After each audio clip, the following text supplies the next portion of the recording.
벌써 벚꽃이 피는 봄이 왔습니다. 꽃이 필 때쯤에는 코로나19 좀 잠잠해지가 봄나들이 갈 수 있으면 좋겠다 이래 생각하셨던 분들 많으셨을 건데 코로나19가 도무지 진정이 되지 않아가 안타까워하시는 분들도 많습니다.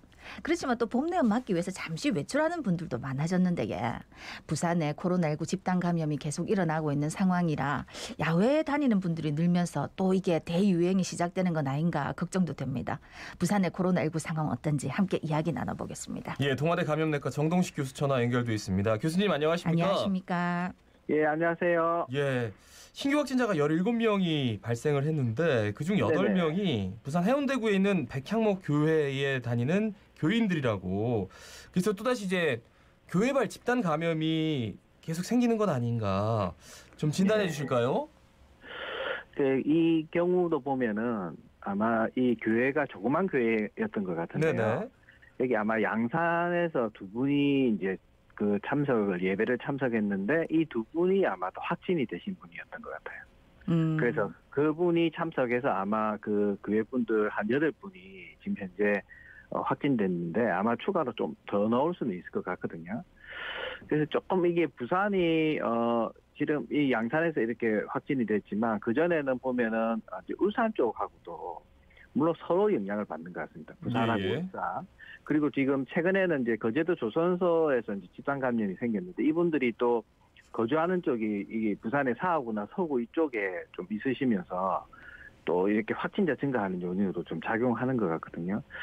그래서 좀 이게 최근 주말에 부산에서 20명, 26명 갑자기 또 이제 한 자릿수에서 증가하다가 월요일 날 8명 줄어드나 했는데 이제 어제 다시 17명으로 증가하는 양상이라서 특히 이제 조금 우려되는 부분이 우리가 감염 경로가 불명 확진자 비율이 순화 비율이 조금씩 늘어나고 있는 거라서 이런 부분은 확산세를 조금 의심하는 그런 하나의 우리가 그 지표로 삼는 부분들이 되기 때문에 조금은 이게 벚꽃이 피고 마음도 이렇게 이제 좀 많이 이렇게 우울한 게 벗어나고 이렇게 될 수는 있는데 방역 수칙은 너무 이렇게 마음을 열고 느슨해서는 안 될 것 같습니다. 네. 아니 이제 교회에서 이렇게 8명이 나왔는데 이러면 또 그 가족들도 또 다 있을 거고 그래서 너무 걱정입니다. 그런데 이제 이 울산 사우나발 코로나19가 이 울산하고 부산에 퍼졌던 그 부산 장례식발 변이 바이러스에서 비롯된 것으로 확인됐다 해갖고 변이자 붙으니까 또 겁이 나거든요. 이 상황은 어떻습니까? 예, 저도 어제 그 질병청 중대본 발표를 보고는 이 부분에 조금 더 관심을 가지게 됐는데요. 네. 이게 아마 울산에서 이제 사우나발 확진자가 발생하면서 이게 이제 연관해서 부산하고 경남 지역에서 총 79분이 이렇게 확진자가 발생을 했더라고요. 예. 그래서 아마 그 중에서 이제 질병관리청에서 이분들 일부를 유전자 분석했는데 이제 그 결과가 나왔는데 16분이 이제 영국발 변이 바이러스에 감염된 것으로 나왔습니다. 그래서 이거는 결국은 해외에서 들어온 거고 그런 부분에서 뭔가 조금 문제가 없었는지를 아마 재점검하고 방역 조치를 강화를 하는 것 같거든요. 예. 근데 이게 이제 울산에서 저희들은 조금은 잘 모르겠지만 울산은 2월 중순부터 3월 초 사이에 그때 우리 부산 장례식장발 확진자가 있었는데 그와 연관해가지고 한 41분이 이제 발생했었는데 이때 검사에서도 이 바이러스가 거의 93%가 이제 영국발 변이 바이러스로 이렇게 결과가 나와서 그래서 그때로 연결된 것들이 지금 현재 계속 그 사우나발 확진자 발생까지 연결되었다고 이렇게 보고 있는 것 같아서 이게 결국은 그 부산만 국한되지는 않고요. 결국 서로 이제 불경의 인근 지역에도 확진자 발생에 영향을 좀 주고 있어서 아마 그 부산시에서도 불경 지역 다른 단체 쪽의 방역 단체와 좀 이렇게 서로 협력하고 정보를 교환하면서 이렇게 방역 대응을 하는 게 좀 중요한 부분으로 대두되고 있는 것 같습니다. 예, 그러면서 이제 격리 해제 기준을 좀 강화한다고 들었어요. 네, 그렇죠. 예. 이게 조금 어려운 내용이 될 수도 있는데요. 예. 우리 이제 국내에서도 연구 결과가 있고요. 외국에도 연구 결과가 있는데 대개는 감염되고서는 중증이 아닌 이상에서는 이 바이러스가 증가되다가 보통 한 7, 8, 9일 되면은 거의 바이러스 배출이 안 되거든요. 예. 그래서 연구해서 이제 배양을 해보면 바이러스가 배양이 안 되거든요. 그래서 그런 기준으로 해가 두 가지 격리 해제 기준이 기존에 있었는데 우리가 이제 조금 많이 의심되거나 꼭 필요한 분들은 해제 전에 이제 24시간 간격으로 PCR 검사를 2번을 해서 음성이 나오거나 또는 두 번째 방법은 제가 말씀드린 그런 연구 결과를 바탕으로 증상이 없으면 한 10일 지나면 그냥 검사 없이도 격리 해제가 가능한 방법이 있었거든요. 예. 근데 이번에 영국발 변이 바이러스가 이제 이렇게 장례식장 발하고 사우나 발로 우산하고 이렇게 번지면서 이게 어딘가 지금 해외에서 유입해서 이게 새는 부분들이 빠져나가는 부분들이 있다라고 보고 조금이라도 의심이 되면은 가능한 의심 증상이 없이 10일 이후에 격리 해제하는 부분보다는 변이가 의심되면 24시간 간격으로 PCR 검사를 되도록이면 강하게 하도록 이렇게 조치를 하겠다고 이렇게 한 것 같습니다. 그게 이제 기준을 강화한 부분에 기존에 있는 부분이지만 가능한 한 검사실 검사까지도 하는 쪽으로 방향을 좀 무게를 두는 것 같습니다. 네. 지금 이제 5인 이상 사적 모임 금지를 포함한 현행 거리두기가 28일까지 적용이 되고 다음 주 월요일부터 조금 거리두기와 방역 기준 개편안을 적용하겠다 하는데 이거 어떻게 보십니까? 청취자 여러분들이 많이 기다리고 계실 것 같은데요. 근데 지금 전국적으로 서울 수도권 중심으로 이제 많이 발생되기는 하지만 어쨌든 하루에 400명 정도 확진자가 계속 발생도 하고 있고 최근에 또 부산도 한 자리 숫자에서 이제 조금 조정될 수도 있겠구나 했는데 다시 두 자리 숫자 확진자가 발생하는 데다가 감염 경로 불명 환자 수나 비율도 증가하고 있고. 네네.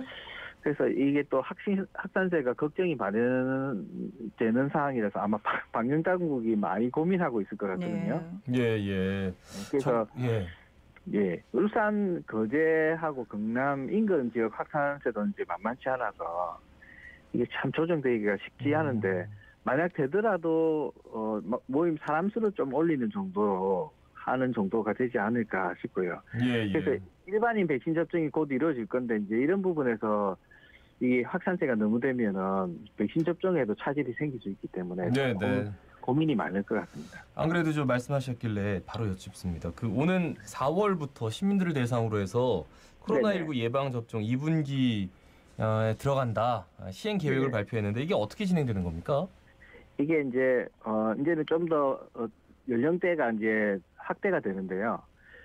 그 전에 이제 3월 넷째 주부터 65세 이상, 그 전에 이제 65세 미만 요양병원나 시설에 있는 입소자나 종사자 접종이 했었는데, 이제 넷째 주부터는 65세 이상이 되고요. 4월부터는 우리 일반인 중에서 75세 이상 어르신들 있지 않습니까? 이분들이 이제 드디어 이제 접종을 시작하시게 되고, 그리고 이제 요양병원이나 시설 외에도 이제 노인 시설이나 장애인 시설들도 있는데, 이쪽에 계신 분들하고 그리고 특수교육 종사하시는 분들, 그리고 또 유초등학교에 보면 보건교사분들이 계시거든요. 그래서 이분들이 또 여러 영향을 미칠 수가 있기 때문에 이분들이 이제 접종이 4월부터 아마 이루어집니다. 그리고 5월부터는 65세에서 이제 75세 어르신 접종이 이루어지게 되고요. 그런데 이제 이 65세 이상 노인분들 대상으로 이거 뭐 맞을 건지 안 맞을 건지 물어보니까 4명 중에 1명꼴로 맞지 않겠다 이렇게 걱정을 많이 하신다는데 어떻습니까?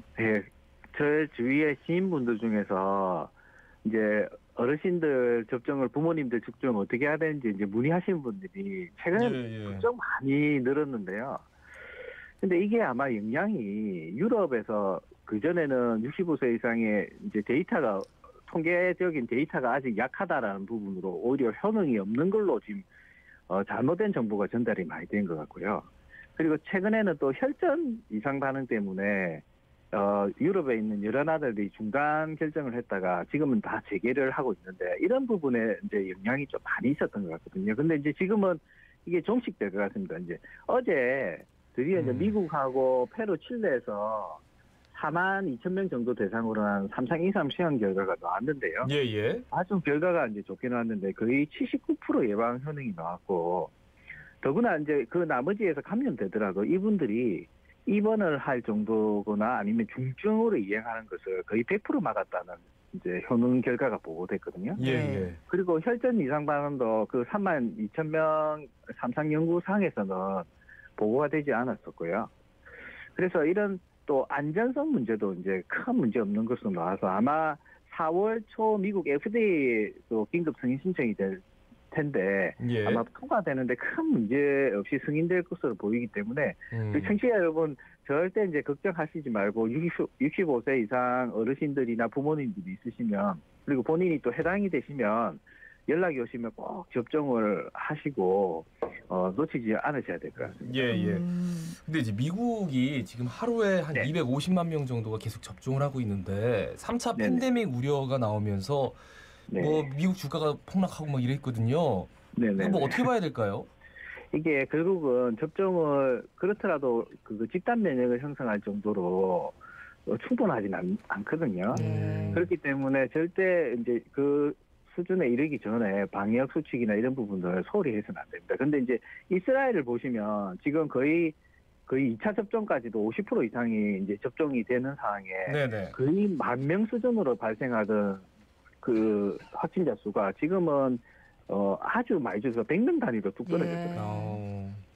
더구나 우리보다 인구가 정말 적은 수이기 때문에 그래서 이런 부분을 너무 걱정하지 않으셨으면 좋겠습니다. 예, 알겠습니다. 말씀 잘 들었습니다. 고맙습니다. 고맙습니다. 예, 수고하십시오. 예, 동아대 감염내과 정동식 교수였습니다.